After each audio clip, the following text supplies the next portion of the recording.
tarde. Então, nós somos do artigo 3.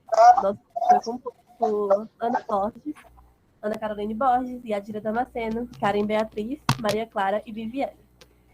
O nosso artigo fala sobre a luta por moradia e uma história de resistência.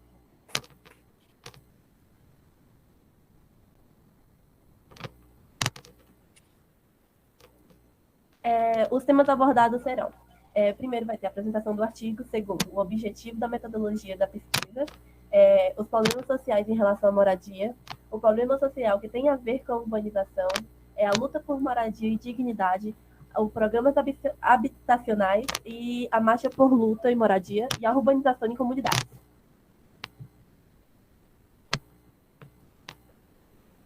A apresentação do artigo.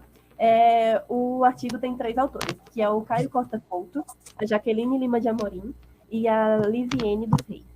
Ele foi publicado do dia 4 ao dia 7 de julho de 2007.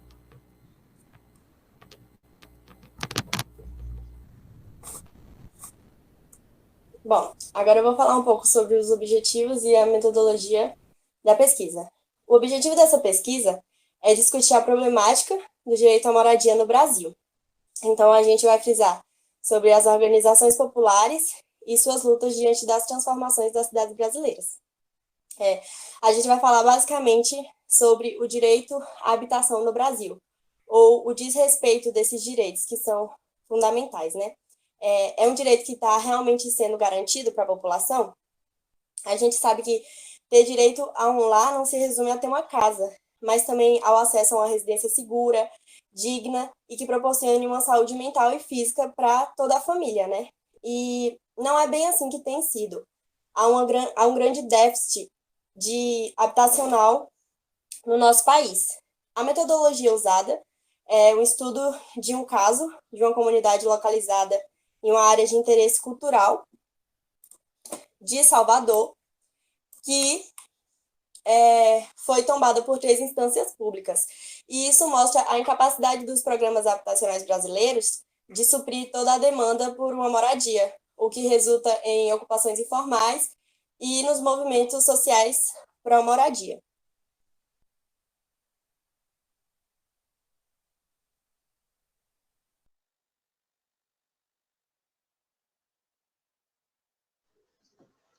Bom, para a gente entender um pouco de como a marcha vai funcionar, a gente tem que entender quais são os problemas que acarretam a cidade de Salvador. Aqui, primeiramente, a gente tem habitações precárias, que são casas em áreas de risco sem saneamentos básicos. Muitas pessoas conhecem a história de Salvador, sabem que lá já foi capital do Brasil, e que, assim, hoje em dia não tem a melhor estrutura, seja de saneamento básico, seja de assistência médica, seja de assistência à moradia. Mesmo que haja alguns programas em que o governo tente ajudar, muitas vezes acontece, como está mostrado na foto, que são casas de madeira, com restos, entre aspas, de outras, em que as pessoas vão se virando para ter onde ficar, para que quando vem uma chuva elas não estejam sem um teto.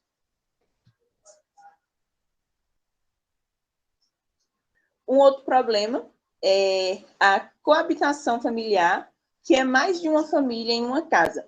Então, meio que assim, uma família perdeu sua casa já pelos problemas habitacionais, por chuvas, por deslizamentos, e vai todo mundo juntando naquela casa, onde uma casa que seria para abrigar uma família de 5 pessoas acaba abrigando 10, 15. E essa estrutura não vai aguentando por muito tempo, porque é muita gente para um pouco espaço.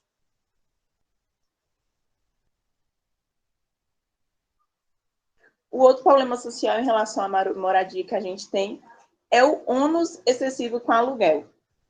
Ônus seria o gasto que a gente tem, que as pessoas têm com o aluguel. Em alguns lugares, mais de 30% da renda da pessoa, da família, fica em aluguel. Então, assim, não tem como construir a sua casa, não tem dinheiro para fazer ali do chão, do comecinho, ter uma casa para chamar de sua, então acaba indo para aluguel, que muitas vezes podem ser moradias, como mostra a imagem, sem muita estrutura, é um lugar mesmo só para a pessoa se abrigar, não tem tanto conforto, não tem muita segurança, mas ela não pode fazer muita coisa, é o que ela consegue fazer no momento.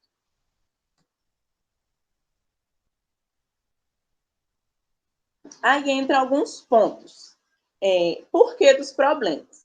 Por que ainda é tão falado dos problemas sociais em relação à moradia? Por que tem tanta gente sem casa? Por que tem tanta gente nas ruas? Querendo ou não, um pouco pela falta de políticas públicas de transformações sociais. A gente sabe que, desde o início, quem tinha dinheiro foi ficando mais rico, foi tendo maiores casas, foi tendo mais estrutura, né, para morar. E quem tinha menos, quem era empregado, sempre morou em cortiços, em casas menores, sempre foi ficando para trás. Outro ponto, né, dos porquê dos problemas são as mudanças familiares e o êxodo rural, que é um dos pontos do aumento desse índice. Com a industrialização, muitas famílias vão saindo do rural, muitas famílias vão deixando sua casa fixa que elas tinham lá para vir para a cidade. Mas e agora? Vem para cá e faz o quê? Fica onde? Não tem um ponto certo.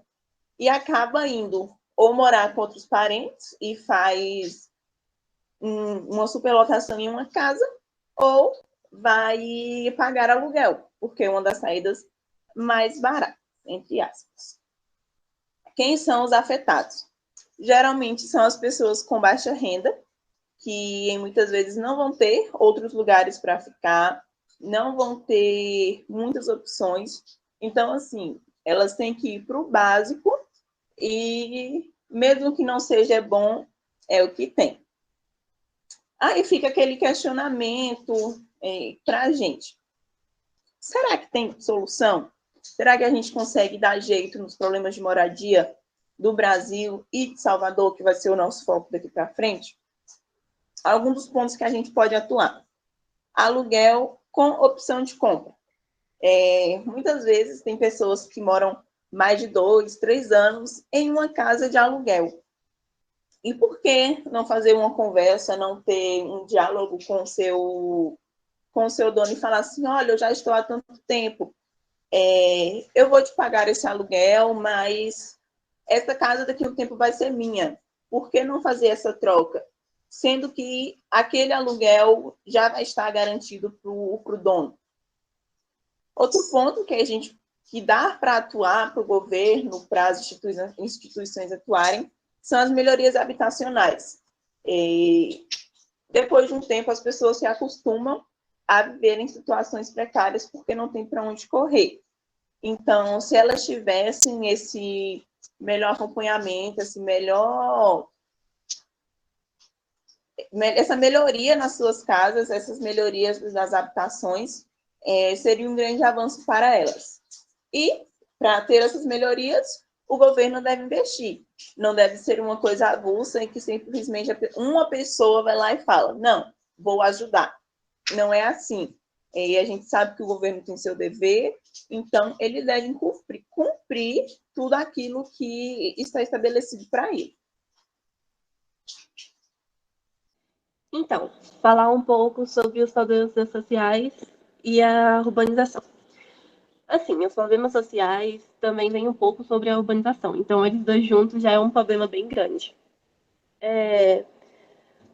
Quando você se... A urbanização, ela causa um inchaço. Ela pode causar um inchaço. Como nós estamos falando em Salvador, mostra também que a falta de infraestrutura mostra desse inchaço, acaba gerando uma falta de infraestrutura. Em jornais mesmo, nós podemos perceber que, se a gente ficar assistindo a TV Oeste, TV Bahia, nós percebemos que sempre aparece uma coisa, nossa, choveu muito, então acabou derrubando muitas casas por conta disso. Esse inchaço, esses problemas sociais, por conta da urbanização, acabam prejudicando muitas famílias. Como a Viviane mesmo disse, também tem essa coisa de ter muitas pessoas morando no mesmo lugar por conta do desemprego, entendeu?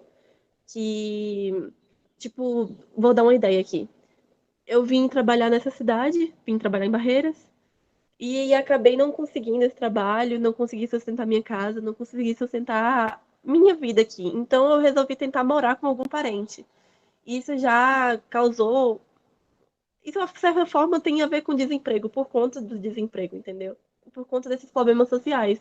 Então, acabaram se mudando para casa de uma família só. Então, minha família mesmo tem essa coisa de ter muitas pessoas, muita família morando em uma casa só, por conta do desemprego, a desigualdade social. Como eu disse, Salvador tem um lugar de muitas favelas. Então, isso acaba que pessoas com baixa renda acabam indo para esses locais e acabam tendo uma horrível infraestrutura, né? Podemos perceber, como eu falei mesmo na dica da TV, que acaba morando em lugares muito prejudiciais, onde pode causar qualquer catástrofe, quando chove, desliza, ou qualquer coisa assim. A educação. Problemas sociais também tem muito a ver com a educação, por conta que pessoas de baixa renda vão para a escola e isso, como eu posso explicar aqui direito? A educação. Isso acaba interferindo muito na educação, escolas com baixa estrutura também. Isso também causa urbanização. Tendo baixa estrutura, não tendo aquele espaço suficiente ou aquela educação suficiente para dar para aqueles alunos. Falta professores, falta certas coisas dentro da escola que era para ser coisas básicas. Violência. No Brasil mesmo, percebendo que tem muita violência. Isso é um fato, entendeu? Eu tava até hoje pesquisando, tava vendo alguns vídeos e algumas violências que você olha assim, meu Deus, Jesus, como assim? Isso é por conta da urbanização também. Isso gera por conta da urbanização. É, isso tudo que eu acabei de falar é por conta de problemas sociais. E se você juntar esses dois, podem ser por conta dos problemas sociais que vêm por conta da urbanização, entendeu? Então, isso é muito prejudicial para qualquer pessoa, e principalmente, como a Viviane também disse, muito prejudiciais também para os de baixa renda. Boa tarde. A luta por moradia e dignidade. A falta de moradia ou moradia em condições adequadas é um grave problema social. Isso resulta em organizações sociopolíticas, pois é necessário uma vida digna para todos. Pode passar. Movimentos sociais em torno da luta por moradia. Houve 3 movimentos sociais muito importantes, que foram a identificações comuns, um campo de conflito de seus adversários, projeto ou utopia de transformação social.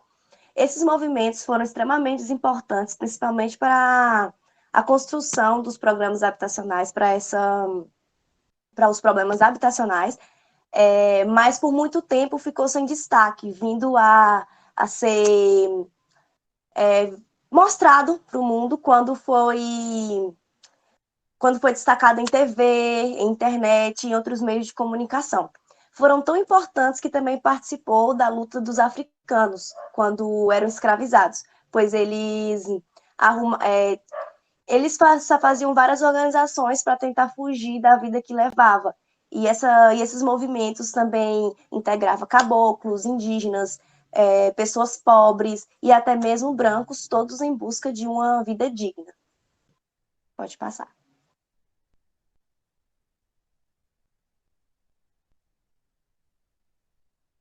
Contexto histórico. No século XXI, as terras brasileiras ocupadas pela coroa e a Lei das Terras, 1850.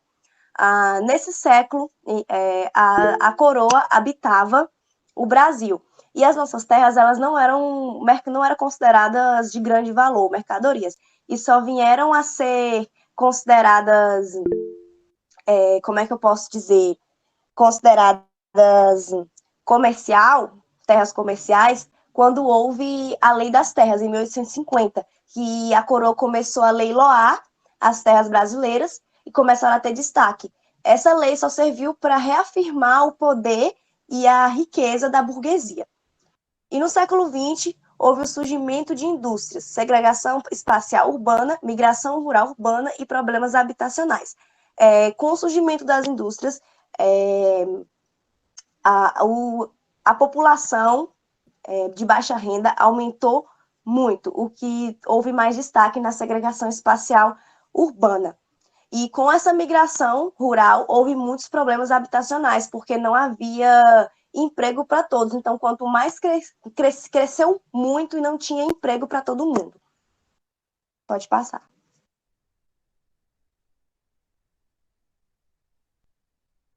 A Era de Vargas.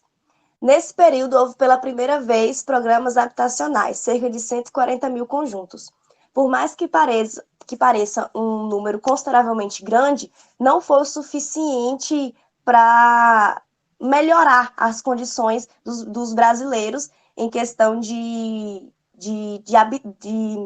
moradia, pois não supriu toda a sociedade. E foi aí que criaram o Banco Nacional, que foi criado como resposta ao governo militar, mas não atingiu as baixas rendas, então não resolveu muito, por mais que havia um grande número de programas habitacionais. Pode passar.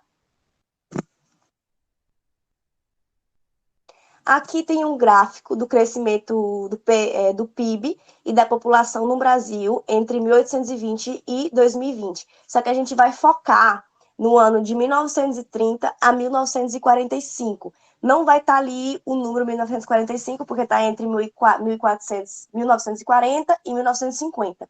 No meiozinho vai estar o 1945, que foi a época de Getúlio Vargas, que Getúlio Vargas ficou no poder. E em azul, o PIB, e em vermelho está a população. E podemos perceber o quanto houve um crescimento populacional na época de 1930 a 1945. Com esse crescimento, não houve empregos para todos, o que trouxe muitas consequências. Pode passar.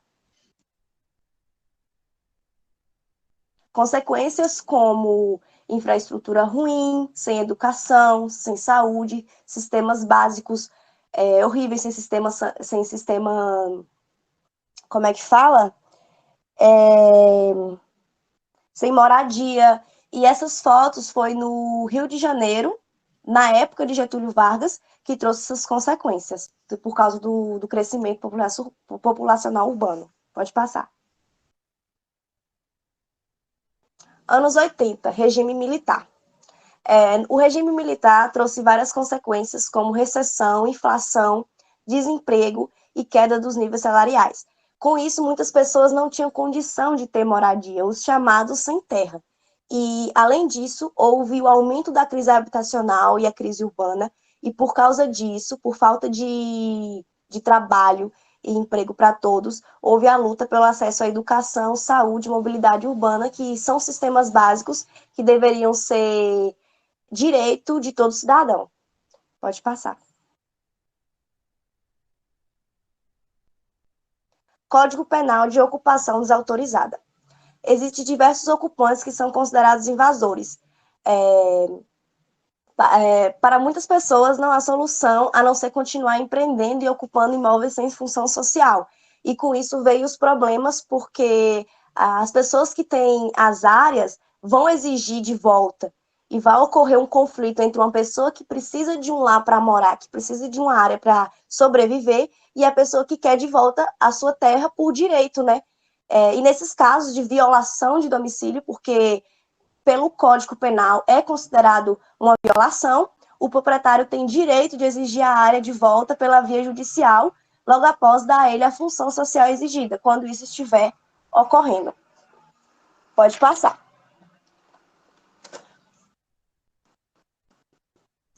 Com esse direito punitivo, pode servir como legitimador das omissões estatais, o que impede que haja uma sociedade plural e igualitária. Algumas omissões do poder público fazem com que haja uma falta de política séria de habitação para a população brasileira. Como eu já tinha dito, por mais que haja consideravelmente um número alto de programas habitacionais, está muito longe de suprir a necessidade das pessoas. Então, isso faz com que agrava o processo de urbanização e faz com que tenha muitos conflitos, como as pessoas que precisam de um lar e as pessoas que querem a sua área de volta. Agora eu vou falar da marcha na luta por moradia. Eu fiz aqui uma pequena linha do tempo com alguns pontos importantes desse processo de luta. Em 2002, foi criada a AMACHA, que é a Associação de Moradores e Amigos da Chácara Santo Antônio. Só lá em 2006 que foi instalada a ligação regular de água e de esgotamento sanitário e a rede elétrica regular. Também foi feita a realização de obras de infraestrutura na comunidade. Em 2010, foi feita a construção de uma escada, que era para dar acesso às casas, né? Só que logo isso se transformou num pesadelo, porque no ano seguinte à construção dessa escada, começou a se perceber fissuras e rachaduras nas casas próximas. Isso era o quê? Sinal de que essa escada tinha sido construída sem uma fundação sólida e por isso estava aumentando o peso na encosta. E isso indicava um possível deslizamento de terra. E foi o que aconteceu. Em novembro de 2011, 2 casas desmoronaram. A Defesa Civil de Salvador tenta tirar a comunidade daquele local com o argumento de que era uma área de alto risco. E isso foi um descaso com essa população, né? Até porque a comunidade faz parte do patrimônio artístico nacional e deve ter os seus moradores, costumes e saberes preservados. E isso não estava acontecendo.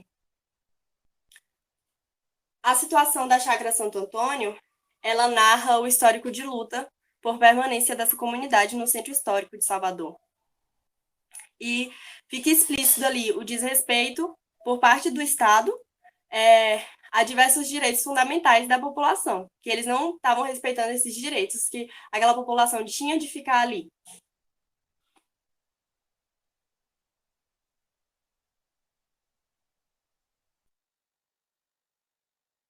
Pode passar. Bom, programas habitacionais em Salvador. Qual o objetivo dos programas habitacionais? Bom, eles são programas governamentais, né, que têm como principal finalidade ajudar famílias carentes, promovendo sempre condições dignas de moradia para os mesmos. Bom, período Vargas. Por que falar do período Vargas e qual a sua influência aqui? O período Vargas ele ficou marcado por introduzir, pela primeira vez, né, políticas habitacionais públicas, ou seja, os cerca de 140 mil conjuntos habitacionais construídos pela FSP. Com isso, a gente entra no BNH, que no contexto pós-golpe, em 64, ele foi criado como resposta, né, do governo militar à forte crise de moradia presente em um país que urbanizava aceleradamente. Só que o que acontece? Esse programa ele não atingia as faixas mais baixas de renda. E como toda ação tem uma consequência, né?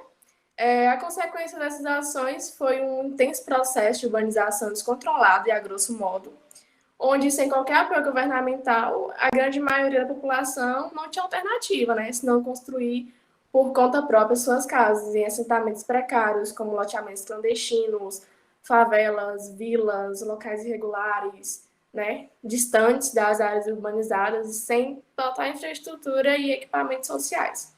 De forma geral, gerou um desequilíbrio gigantesco, acompanhado de altas taxas de desemprego, recessão, inflação e queda dos níveis salariais.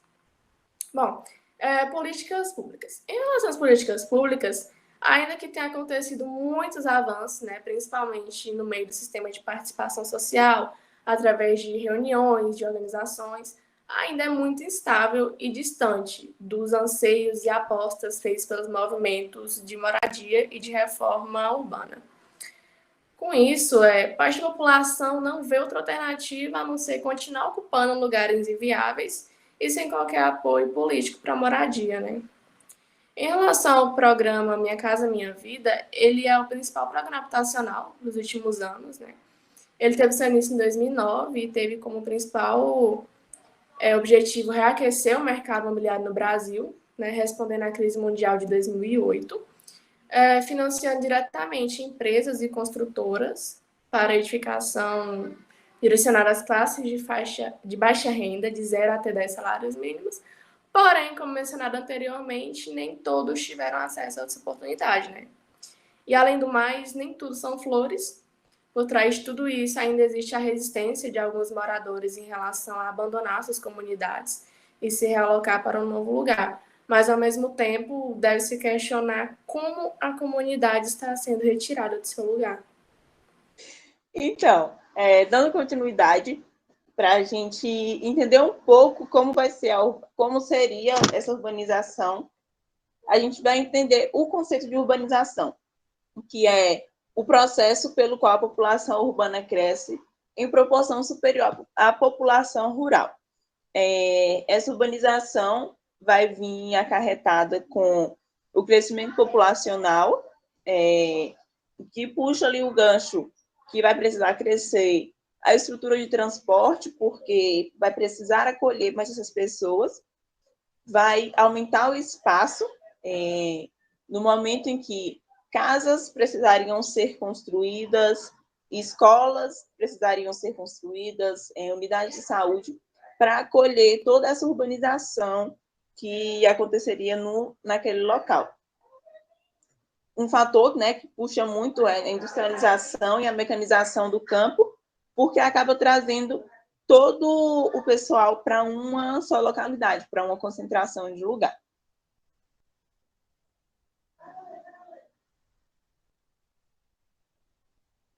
Aí. E a urbanização na comunidade em si, o que seria? Seria o governo, já que eles que proporcionariam essa urbanização, trazer o avanço tecnológico e habitacional para as comunidades, para que todas as pessoas tivessem acesso a casas de respeito, teriam acesso a uma boa moradia. E o que deve ser feito, né? Como tratar esse ambiente? Como o Karen falou, e a Ana também, por que estão tirando aquelas pessoas daquele local? Quais são os motivos que eles seriam tirados de lá? A Marcha defendeu que não iria sair daquele local porque o defeito na estrutura não foi um problema que eles acarretaram, foi a construção da escada. E se eles eram um ponto cultural, um material cultural, deve ser mantido aquele espaço como ele é, ou para melhor. Espaços como Salvador, cidades como Salvador, são muito históricas. Então, não dá para simplesmente ir derrubando tudo e esquecer da cultura que lá já passou. Então, outro ponto que deve ser implementado é complementar e oferecer condições dignas, porque toda casa tem uma história, então, querendo ou não, deve ser mantida e respeitada aquele espaço. Deve, sim, introduzir serviços públicos existentes em outros lugares. Por que uma comunidade não tem uma praça? Por que ela não poderia ter um local de lazer para crianças, para adolescentes? Deve ser pensado na urbanização das comunidades nesse ponto, e não como uma relocação daquele espaço. Quando for implementar, deve o quê? Se atentar aos riscos. Houve esse comprometimento na estrutura do espaço que a Marcha defendia, porque não houve essa análise, esse atentamento ao implementar uma estrutura sem nenhuma análise prévia, e foi. Então, isso pode acarretar riscos que devem ser evitados porque está mexendo com pessoas. E apresentar elementos de novas tecnologias. O mundo hoje está muito moderno, tudo está muito moderno, seja para a construção de uma casa, para um transporte. Então, assim, há meios de como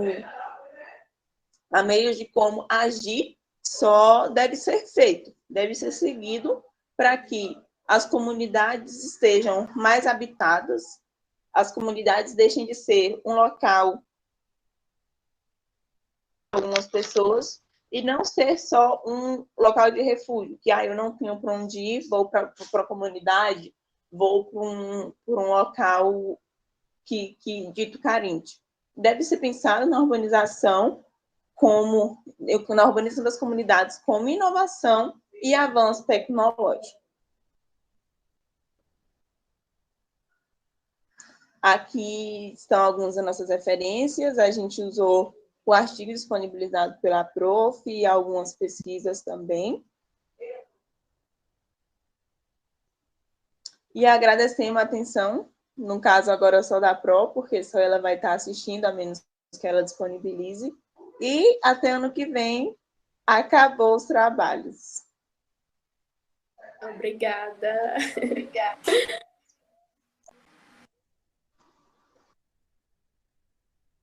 As férias, vai descansar, viu? Vai descansar. Avalia com carinho. Tá liberada já. Carinho. Ó, Lira. Coraçãozinho pra você.